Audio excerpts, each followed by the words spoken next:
What's going on, Tech Journey family? It is just here with another video. And right now, I did something a little different. I wanted to bring in a friend of mine who is actually in cybersecurity. He is a cybersecurity architect and engineer. Yes, I am still discovering exactly what that is. But this is a space where not only do we want to show you my wife's personal journey into tech, we also want to be able to give you a transparent understanding of what it looks like to get into tech, even if you're not solely interested in tech sales. So without further ado, I am going to now bring in my friend, Kevin Forrest. And then we're going to start off just by me asking Kevin just to let our viewers and our community know just a little bit about himself. Hey, thanks, Justin. And first of all, glad to be here. Glad to help the Tech Journey community with describing the various avenues that you can go in when you're taking this tech journey. A little bit about myself. I am born and raised in the Slidell area, just about 20 minutes outside of New Orleans. I have two sons, Blake and Vincent, who are, just a joy to be around. My wife, Danielle, of course. And I even have a little dog named Bella. That's right.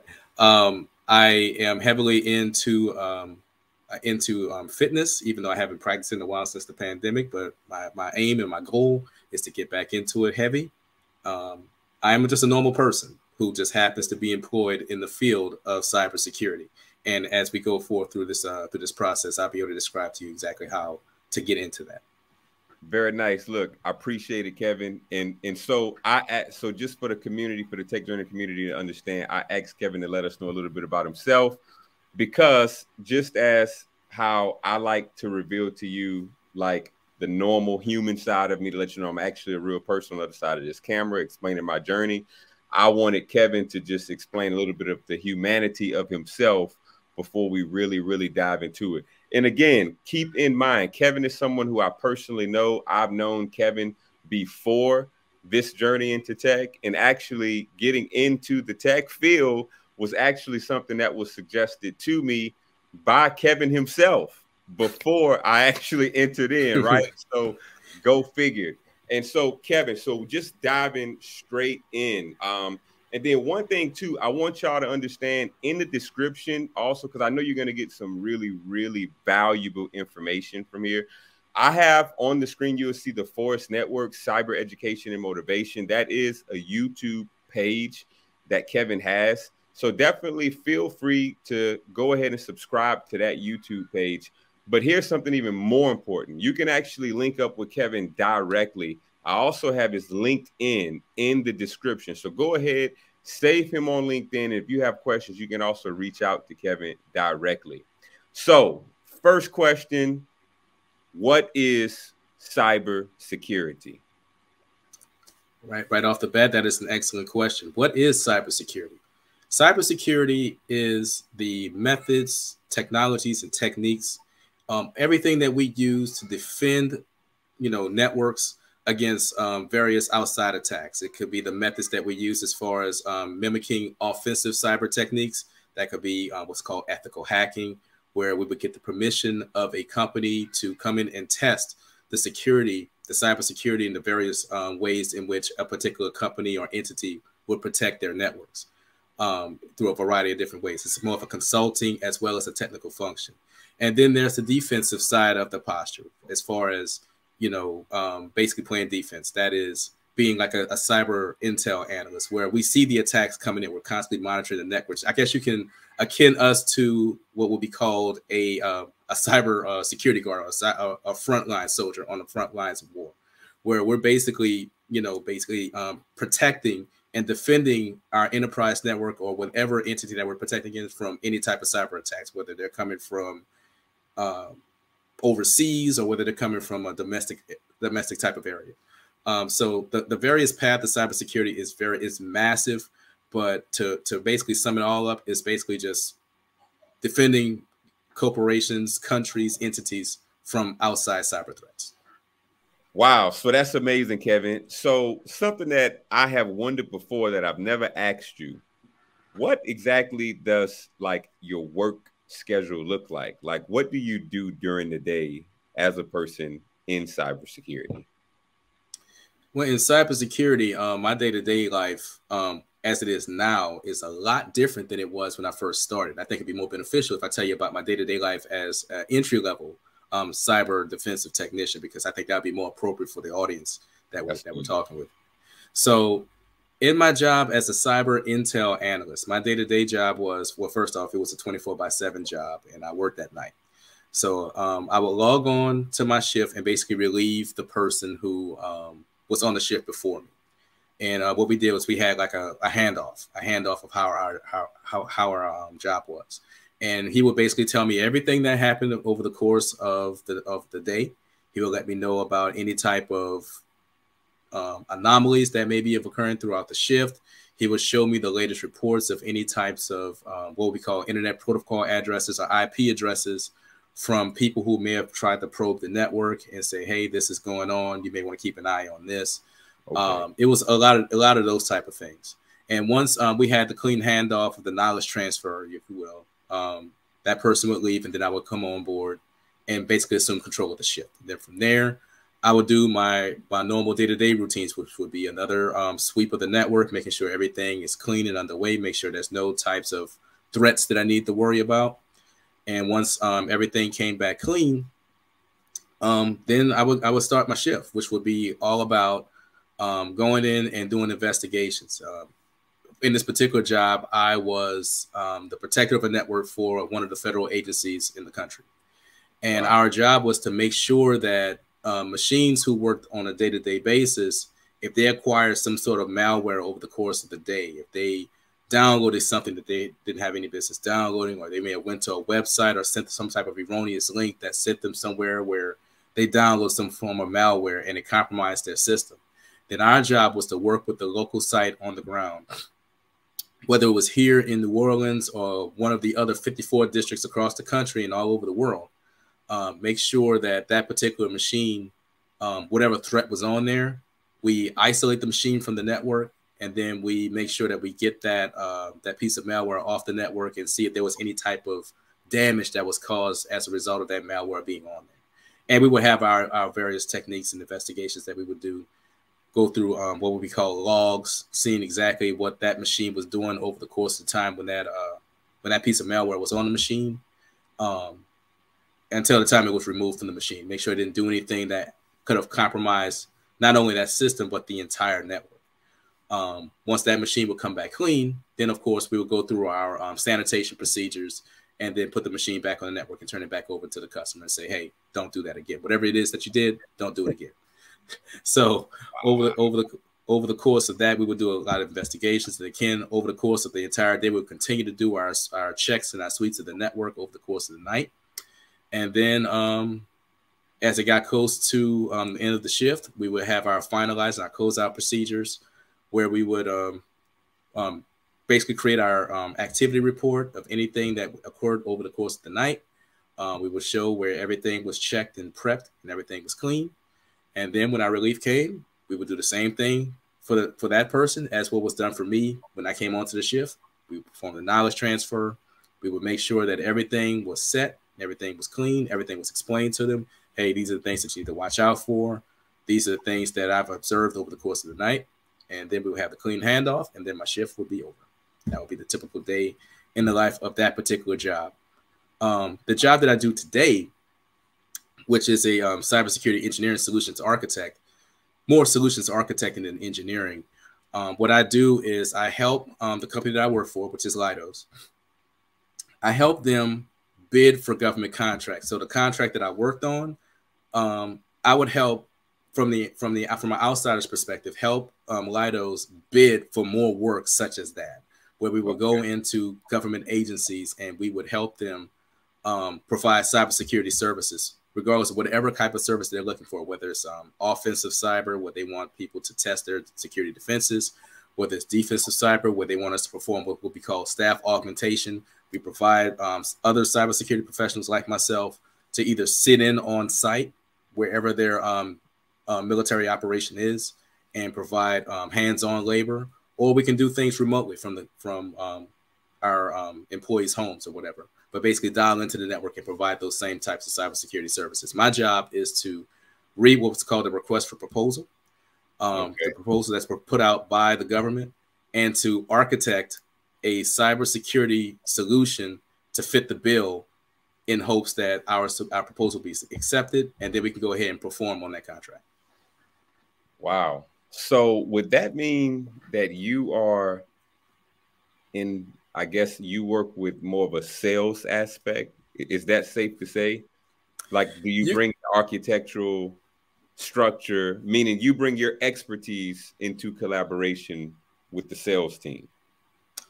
You can say that. What we have called, what you would call a sales team, we have what's called business development. And our business development team is the team that actually engages the government, goes out and tries to find out about the business and get the requirements that are necessary to bid on that contract. My job, again, is I guess you could say we perform what's called a sales pitch, saying, hey, you're asking for a contractor that can do X, Y, Z. Where here we can do that X, Y, Z, and oh, by the way, we can also throw in this type of expertise or throw in this type of technology that we developed in-house that will also help you to accomplish your goals. So to your point, yes, we are basically, I guess you can call us salespeople. We are responding to a request. And as we're responding to that request, we're also including our expertise, our in-grown home technologies that we can also cross-sell to that customer, and in hopes to help better protect their environment and also provide a profit for my company. Wow. So I literally just learned this, Kevin. So obviously Tech Journey channel is it's like we major in tech sales, but we minor in other categories of tech. And I never realized that you actually work with the business development side, which I'm still in technically training. I mean, I'm going now into the hiring phase of the tech force. But I, from my studying business development and sales, the names go hand in hand from what I learned from my aspect. And you, from what I am interpreting, I would interpret you to be I guess, a very sophisticated sales engineer. And an engineer, from what I've learned, is a person who demonstrates, but you sound like that's where the architectural side come into play. You actually design the proposal, and then you also have the ability to also present it at the same time. Right. What we do is we architect a solution based upon what the client is asking for. They say, hey, we need a solution that does X, Y, Z, 1, 2, 3. It's okay. Let me go to the drawing board and come together and build a response that says, hey, we not only can we do X, Y, Z, 1, 2, 3, but we can do it better than company X over here and company Y over here. We are the best company for the job. And my job is to basically sell the client on that fact to make sure that my company wins that business. And then we actually perform and protect the nation or the company, the client, from outside threats. It's not only important for us to win the business, but it's also important for us to perform to the letter in which we said we can do it, because integrity is everything. We want to make sure that we can actually deliver on our promises. Wow, you said a mouthful, and I do appreciate that. Like you saying that, just for us, the community, to understand as we're getting into tech or already in tech, looking to go into cybersecurity, but just understanding that integrity is a very, very, very large and utmost factor in terms of doing business. I appreciate you sharing that. So now the question that I have, Kevin, how does a person get into cybersecurity? So whether it's to be an analyst, like you said, I'm assuming that's more of an entry-level position. And if someone say ultimately, hey, Kevin, I want to do what you do. And let's say they're not in the tech field at all, or they're actually working in tech, how would they make that jump? Another excellent question. So we're going to approach that answer from two areas. First, from a person who's already in the field of IT, which is the easier route, and then from a person who's looking to pivot from another industry into cybersecurity. So from a person who's already in IT, if a person's already in information technology and they're looking to make the jump, the first thing I would suggest for them to do is to read the job requisitions that are out there. Look for a position that you're looking to be in. If you're looking to be in as a cyber defense analyst, if you're interested in defense, then go ahead and do your research, do your reconnaissance. Look at the job postings from places such as LinkedIn.com, Indeed, Monster, and Career Builder, and those other ones, and find job requisitions that say, hey, we're looking for a person that's doing this particular job, and these are the requirements that a person needs to have in order to qualify to apply for this position. So if you're looking to be an Intel analyst, some of the things that they're going to require is that they may require that either A, you have a bachelor's degree with X amount of years of experience, or they may say, hey, we need somebody with more experience to supplement for the fact that you don't have a degree. A degree isn't the end all be all, but a lot of these requirements, these requisitions require that. They also may ask for what we call certifications, industry certifications, such as certifications by vendors who basically can vouch for you to say, hey, this person may not have the experience, but we tested them. We provided our assessment of their abilities, and based upon our tests, based upon our assessment, we can vouch for them to say, hey, they can do the job. So there's a lot of companies who put out job requisitions that say, hey, we need someone that has what's called a Security Plus certification. Security Plus is an example of a cybersecurity certification from a vendor called CompTIA, which is a well-respected vendor in certifications. They have a variety of different certifications. Security Plus being the ones that's most prevalent. They also have other ones that would be geared towards cybersecurity, such as the CISSP or CISSP. That's a very cybersecurity respected certification that the government in particular views. And there's other certifications such as the one that I possess, which is the Certified Information System Security Professional, or CISSP. That's more of a cyber management certification. It's more of an advanced level certification.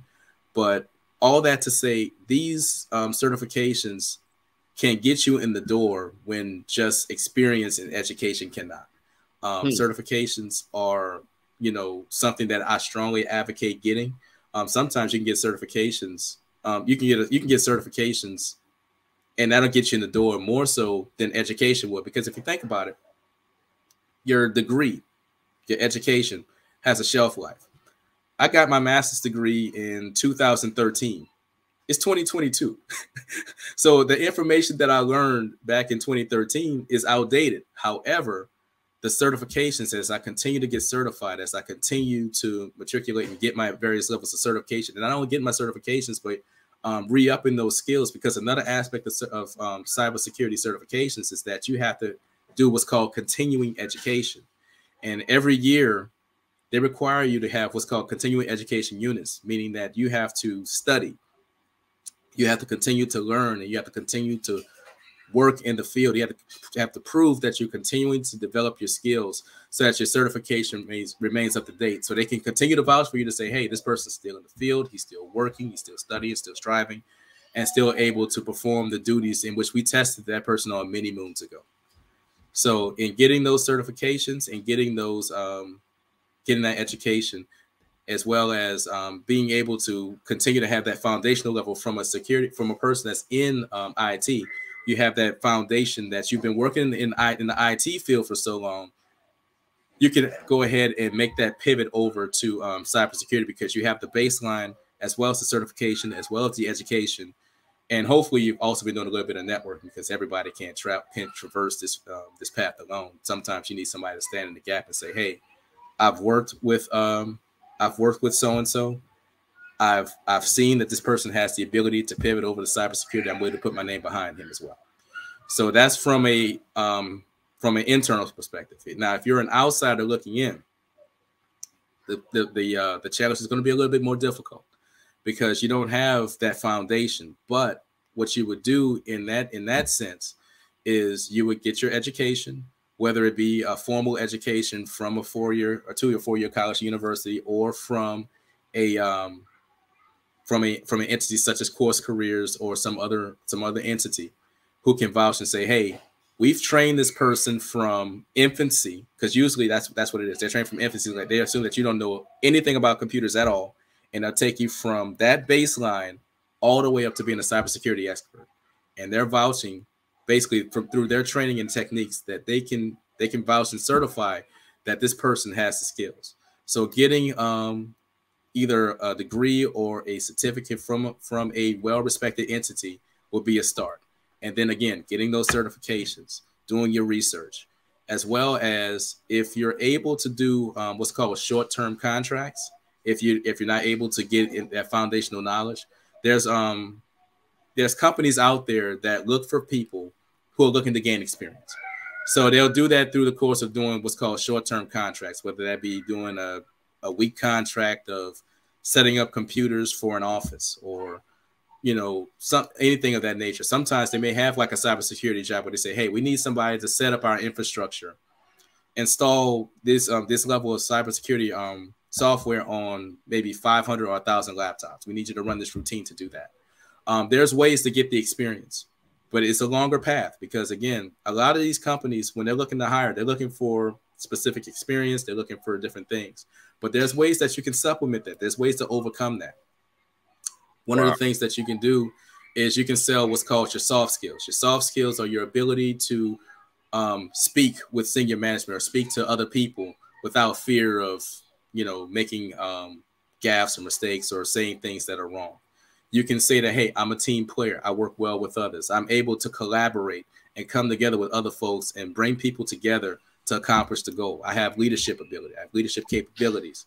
I have all of these tangible skills. I may not have the knowledge as far as like the actual work experience, but I have the tangibles that would allow me to make that trump and to make that transition. And sometimes those soft skills will actually get you in the door more so than those technical skills. So don't be discouraged just because it says I need X amount of years of experience. You can still make it. Wow. So you just said a whole lot. So two things that really jump out. One thing I want to do, since you did mention being able to enter into cybersecurity through IT, CourseCareers, which is the school that I went through the sales side, also has a program that you can go through for IT, and then you can get $50 off. I am an affiliate with CourseCareers, so you can just put that coupon in and you can get $50 off on their IT program. So they have an IT track, as well as they also have the tech sales track. Then the second thing you said, Kevin, was like, it sounds like to me you're saying when you said selling your soft skills, that's like really encouraging, because you're saying that it's possible to enter into cybersecurity if you just have the tenacity and the will to actually just go for it, put yourself in a position to where you know what you actually bring to the table now, and then just sell yourself on where you're at while you're actually working towards obtaining some type of certification. That's encouraging. Yes, that's exactly what I'm saying. I'm not saying the road is easy, but it is possible to demonstrate, that you're able, that you have the ability. If you don't have the actual job experience, if you show you have the ability, the desire, the fortitude to do the job, and you're able to sell yourself in the interview to a person, there are some employers, I've worked for some, that said they'll value soft skills and tenacity and courage over experience any day. Because you think about it, a person who's coming from like tech, from CourseCareers, or they get their formal education without having to actually work in the field, they're like a clean slate. They're like a mold of clay that you can mold and shape and develop into the type of person that you would want working for you. And they'll take and absorb all the knowledge, and basically they'll conform to how you would want them to work for you. So it is possible to be able to get a job in cybersecurity without, a formal education, or sometimes without experience. But you have to sell yourself. You have to demonstrate it. In a lot of cases, you may have to be you have to go harder than folks who have the IT experience. But it is possible. Wow. No, that's amazing. And yeah, and like you're saying, I can only imagine that it's not easy, Kevin, because one thing that I've realized since I've entered into this journey to tech is that it's challenging but very refreshing, because it It forces me to dig within, to really sharpen, invest in myself, just in simple areas. Just whether it's my grammar, whether it's just, you know, my speaking, my ability to know internally what I bring to the table, why I want to go into the tech field. So it's been challenging, but it's been extremely, extremely refreshing. And especially when you meet people, when you network, when you're on LinkedIn, with knowing someone like you, when you see and know people that's actually in the field, it's encouraging because you know that it's actually something that's obtainable. And also, y'all watching this video, keep in mind, Kevin Forrest, LinkedIn is in the description. So go ahead, do connect with him on LinkedIn. That's a really, really, really, really big opportunity. Architect and engineer in cybersecurity. As we closing out, Kevin, is it anything that maybe that I missed on accent or anything that just came to mind that you want to leave with the community concerning cybersecurity?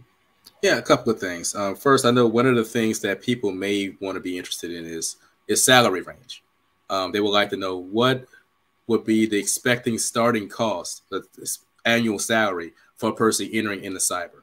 So if you was to make that transition from, you know, from your field to cyber, the average salary for that, I believe, is around $74K, with it a minimum being at around 66 and then topping out at 80,000 to start. So that's good money. That's good money to start. It's very good money. So if you're looking at that type of salary, it is worth the investment to go ahead and do what you need to do to try to get into cyber, because to start, you're making 60K, but people in this field, I mean, gosh, they're making six figures and they're doing great. They're doing great for themselves. So it is absolutely worth the investment, the time and effort, the sweat equity to go in and try to get that certification. But another thing that I would like to leave with you is this. There are positions in cybersecurity. There's more positions in cybersecurity than there are people to work those positions. Wow. There is a ton of work out there, and we are always advocating, always striving to try to bring more people into the fold. One of the things that I didn't mention is that I actually also teach on the side. I actually teach cybersecurity, prospective cybersecurity professionals, and I see the goal and the desire in my students' eyes that they're really trying to, you know, not only get into the field, but they want to get into the field not only to make a difference, but also make a better life for themselves and their families. And the field of cybersecurity can do just that. And again, it's all about putting in the hard work, putting in the effort, and guaranteed it'll pay off, you know, if you really apply yourself and really go for it. So I would encourage everybody, anyone that has an interest in cybersecurity, to link up with Justin and go through a program such as CourseCareers, or even connect with me, and I'll be able to further give you information on what it's like to be a cybersecurity professional and the things that you would need to do to get into cyber. I want to see this field grow and prosper, and anything I can do to help, I'm more than willing to do so. Wow. And Kevin, and you've definitely proven that, as before I officially started the process of going into tech, I couldn't even figure out like why you wanted to help so much. Genuinely. I mean, really, I can remember like you would just like spend time like on the phone, responding to messages. And I'm like, dang, like Kevin is like really like into this stuff, like into this tech world, you know? And Right. And that was just amazing. And then one more thing before we close out, Kevin, what would you say like the percentage or ratio is for people who can work remote in cybersecurity? Right now, cybersecurity, that is a field that remote work is prevalent. I'm a 100% remote worker myself. I haven't seen an office in about 7 years. I've been working from home for about 7 years, and to be able to work from home and to be able to have the freedom to do different things, it has its pluses and minuses. But there are, I mean, there's lots and lots of jobs in cybersecurity where you don't have to be tied to an office, where you have to go into a computer lab and do work. A lot of the work you can do directly from your laptop. The tools that you have are loaded onto your laptop. You can log in to what's called a virtual private network. You can log into the network of your employer and do your work from the comfort of your home. And you can get the work done. You can work your shift. And then you can, instead of having to go into your car and drive home, you can just cut off your laptop, cut everything off, and then just go into the next room and go into the next aspect of your day. Wow. So yeah, there's lots of remote work in cyber. Very, very nice. Well, Kevin, I appreciate you for spending the time with myself, with the Tech Journey community. If y'all, obviously, if you're just tuning into the channel, go ahead, consider subscribing with us. If you've watched the video up to this point, I would imagine you've already hit that subscribe button. Continue to follow the journey. Again, you can link up with Kevin Forrest on LinkedIn. That link is in the description, as well as if you want to register for an IT program with a discount, that link is in the description as well. And Kevin Forrest's YouTube channel, where he already have videos that are uploaded. To my understanding, Kevin is not as active on YouTube, but that is okay. So if you don't see like a whole bunch of videos, that is why. But obviously, you know, from sitting through this video, Kevin is a professional and he clearly knows his stuff. So subscribe to that channel and we will see you on the next video. Thank you. Take care, everyone.